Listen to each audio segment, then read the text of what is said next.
नमस्कार, ये आकाशवाणी पटना है। अब आप खालिद रशीद से प्रादेशिक समाचार सुनिए। पहले मुख्य समाचार। प्रधानमंत्री नरेंद्र मोदी ने देश के पहले वर्चुअल खिलौने मेले का उद्घाटन किया। प्रधानमंत्री ने कहा, यह मेला आत्मनिर्भर भारत के निर्माण में महत्वपूर्ण कदम है। प्रधान न्यायाधीश एस.ए. बोबड़े ने मुकदमों की त्वरित सुनवाई के लिए न्यायालयों में आर्टिफिशियल इंटेलिजेंस के प्रयोग पर दिया जोर। राज्य में कोविड का टीका लगवाने वालों की संख्या 6,38,000 से अधिक हुई। और प्रधानमंत्री नरेंद्र मोदी कल सुबह 11 बजे आकाशवाणी पर मन की बात कार्यक्रम में देश विदेश के लोगों के साथ विचार साझा करेंगे। बुलेटिन की शुरुआत इस संकल्प के साथ। कोविड-19 महामारी के खिलाफ देश एकजुट होकर लड़ रहा है। आप भी हमारे साथ सुरक्षा और बचाव के 3 आसान एहतियाती उपायों का संकल्प लें। कोविड-19 से बचाव और सुरक्षित रहने के 3 उपाय। मास्क लगाएं, 2 गज दूरी है जरूरी, सुरक्षित दूरी रखें, हाथ और मुंह साफ रखें।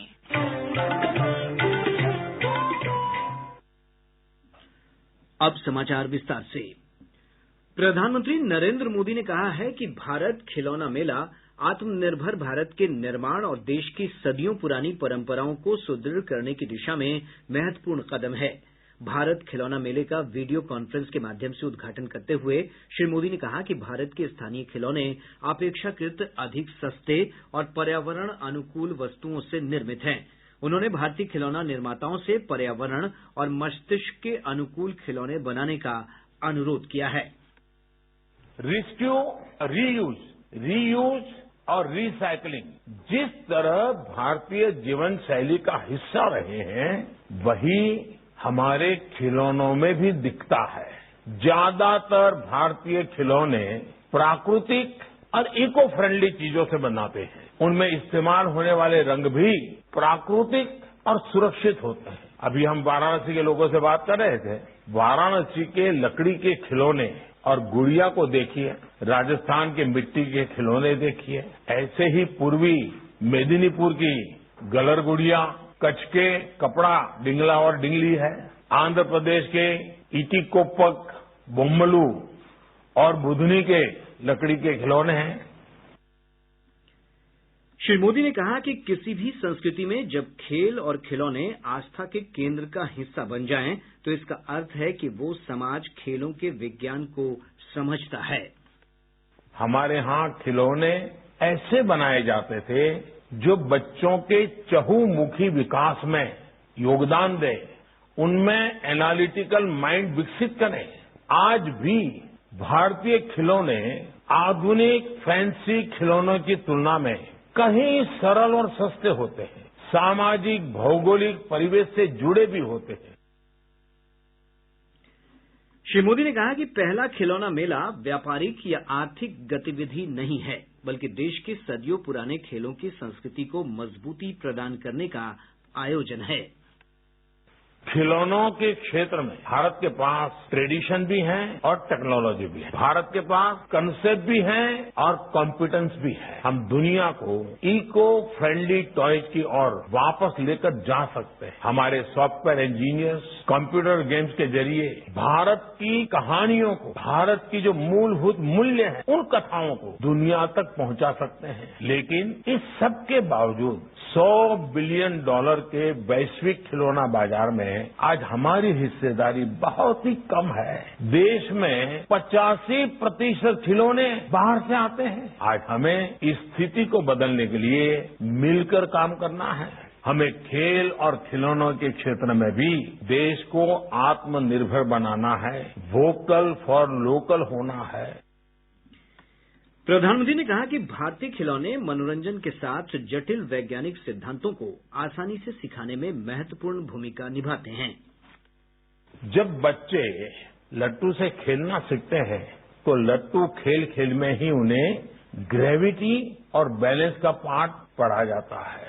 वैसे ही गुलेल से खेलता बच्चा जाने अनजाने में पोटेंशियल से काइनेटिक एनर्जी के बारे में बेसिक सीखने लगता है। पजल टॉय से रणनीतिक सोच और समस्या को सुलझाने की सोच विकसित होती है।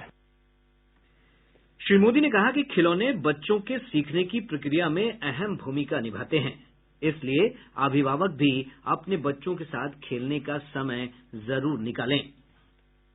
अच्छे खिलौनों की ये खूबसूरती होती है कि वो एजलेस और टाइमलेस होते हैं। आप भी जब बच्चों के साथ खेलने लगते हैं तो इन खिलौनों के जरिए अपने बचपन में चले जाते हैं। इसलिए मैं सभी माता पिता से ये अपील करूंगा कि आप जिस तरह बच्चों के साथ पढ़ाई में इन्वॉल्व होते हैं, वैसे ही उनके खेलों में भी शामिल होइए। श्री मोदी ने कहा कि नई शिक्षा नीति में खेल और गतिविधि आधारित शिक्षा पर विशेष ध्यान दिया गया है। हमारी नई राष्ट्रीय शिक्षा नीति भी है। नई राष्ट्रीय शिक्षा नीति में प्ले आधारित और गतिविधि आधारित शिक्षा को बड़े पैमाने पर शामिल किया गया है। एक ऐसी शिक्षा व्यवस्था है जिसमें बच्चों में पहेलियों और खेलों के माध्यम से तार्किक और रचनात्मक सोच बढ़े, इस पर विशेष ध्यान दिया गया है। प्रधानमंत्री नरेंद्र मोदी कल आकाशवाणी से मन की बात कार्यक्रम में देश विदेश के लोगों के साथ अपने विचार साझा करेंगे। यह इस मासिक रेडियो कार्यक्रम की 74वीं कड़ी होगी। मन की बात का प्रसारण आकाशवाणी और दूरदर्शन के समूचे नेटवर्क पर किया जाएगा। यह आकाशवाणी समाचार की वेबसाइट www.newsonair.com और news on AIR mobile app पर भी उपलब्ध रहेगा। मन की बात कार्यक्रम आकाशवाणी, दूरदर्शन समाचार, प्रधानमंत्री कार्यालय तथा सूचना और प्रसारण मंत्रालय के यूट्यूब चैनलों पर भी सीधा प्रसारित होगा। आकाशवाणी से हिन्दी में प्रसारण के तुरंत बाद दरभंगा केंद्र से इसका प्रसारण मैथिली भाषा में किया जाएगा।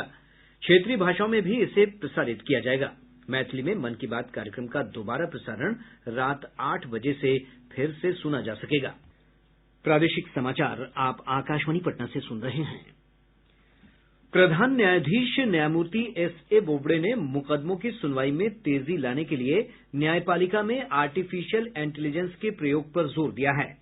आज पटना उच्च न्यायालय के शताब्दी भवन के उद्घाटन समारोह को संबोधित करते हुए उन्होंने कहा कि इससे फैसला सुनाने के न्यायाधीशों के विवेकाधिकार पर कोई असर नहीं पड़ेगा।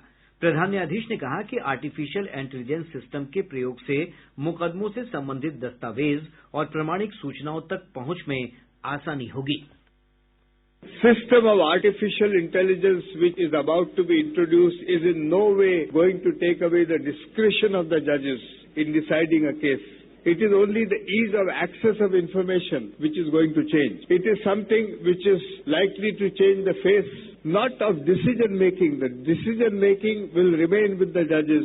It is only the speed with which the inputs are obtained that will change.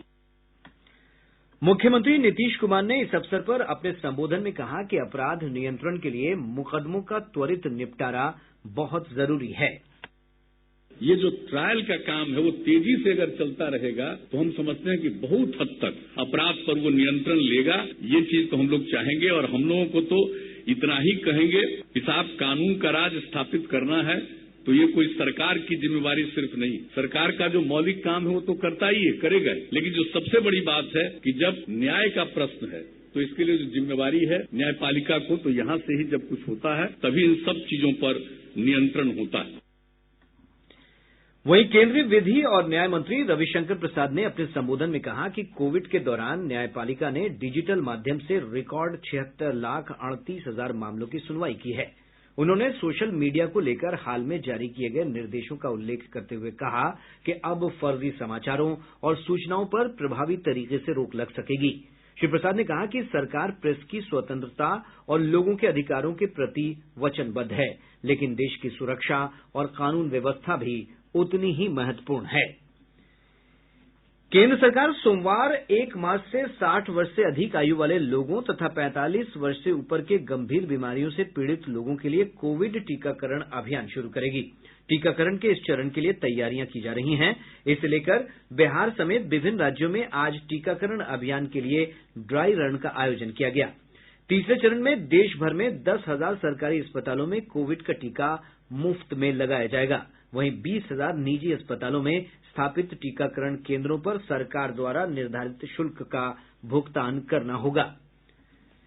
स्वास्थ्य मंत्री मंगल पांडेय ने कहा है कि सोमवार से शुरू हो रहे कोरोना टीकाकरण के तीसरे चरण के अंतर्गत 60 साल या उससे अधिक के बुजुर्ग और 45 साल से अधिक के गंभीर बीमारियों से पीड़ित लोगों को टीका लगाया जाएगा। ऐसे लोग टीकाकरण के लिए कोविन 2.0 पोर्टल पर स्वयं ऑनलाइन निबंधन करा सकते हैं।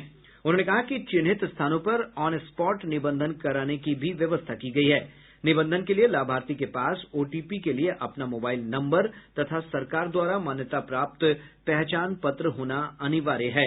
श्री पांडेय ने कहा कि टीकाकरण की सेवा प्राप्त करने के लिए मांगे जाने पर लाभार्थियों द्वारा आधार कार्ड प्रस्तुत किया जाना भी आवश्यक होगा। आकाशवाणी से बातचीत में पटना एम्स के हृदय रोग विभाग के प्रमुख और अस्पताल के कोविड मामलों के नोडल अधिकारी डॉक्टर संजीव कुमार ने कहा कि ये टीका कोरोना की आशंका वाले लोगों को सुरक्षा प्रदान करेगा। जब से कोरोना शुरू हुआ ये सभी जान रहे हैं कि जब इम्यूनिटी कम होती है तो वैसे लोग ज्यादा कोरोना से संक्रमित होने की संभावना में रहते हैं। वैसे लोग हैं बुजुर्ग जो 60 साल से ऊपर हैं और वैसे जिनको कोई कोमॉर्बिडिटी हो जैसे कि डायबिटीज, हाइपरटेंशन, किडनी की बीमारी, कैंसर या कोई भी इम्यूनोसप्रेसिव बीमारियां, तो सभी लोगों को ऐसा ये टीका लेना चाहिए। ये टीका लेने से ही हम सुरक्षित हो पाएंगे और कोरोना पर विजय पा सकें। तो इसमें कहीं कोई असमंजस में ना रहे, कोई कंफ्यूजन ना है। जो भी टीका मिल रहा है टीकाकरण केंद्र में, दोनों टीका जो भारत में उपलब्ध है वो सुरक्षित है और इनकी इफिकेसी बहुत ही अच्छी है। तो वैसे लोग टीका जरूर लें। संत रविदास जयंती आज देश भर में मनाई जा रही है। भक्ति आंदोलन के संत रविदास ने जाति प्रथा समाप्त करने के लिए अथक प्रयास किए थे। संत रविदास संत कबीरदास के समकालीन थे।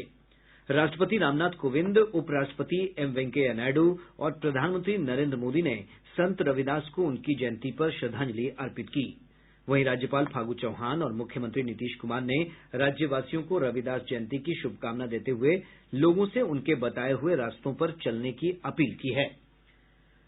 उद्योग मंत्री शाहनवाज हुसैन ने आज कहा कि खगड़िया में मक्का आधारित बायो डीजल उत्पादन के लिए इकाइयां लगाई जाएंगी। श्री हुसैन ने कहा कि खगड़िया मेगा फूड पार्क को भी खाली किया जाएगा। मुजफ्फरपुर जिले के करजा थाना प्रभारी ब्रजकिशोर यादव को शराब कारोबारियों के साथ साठगांठ के आरोप में गिरफ्तार कर लिया गया है।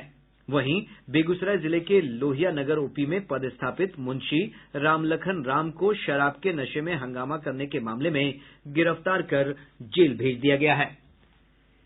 सीतामढ़ी में पुलिस और शराब माफिया के बीच मुठभेड़ के दौरान दारोगा दिनेश राम की हत्या के मामले में पुलिस ने आरोपी अभिषेक सिंह और टुटू कुमार को गिरफ्तार किया है।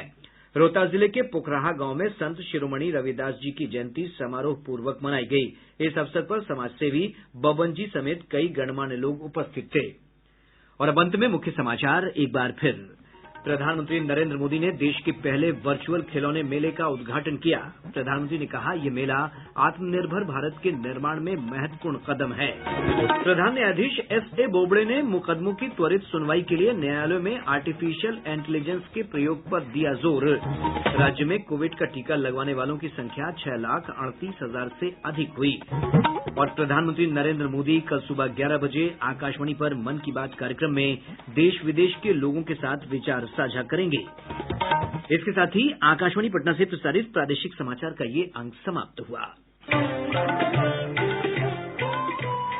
कोविड-19 से बचाव और सुरक्षित रहने के 3 उपाय।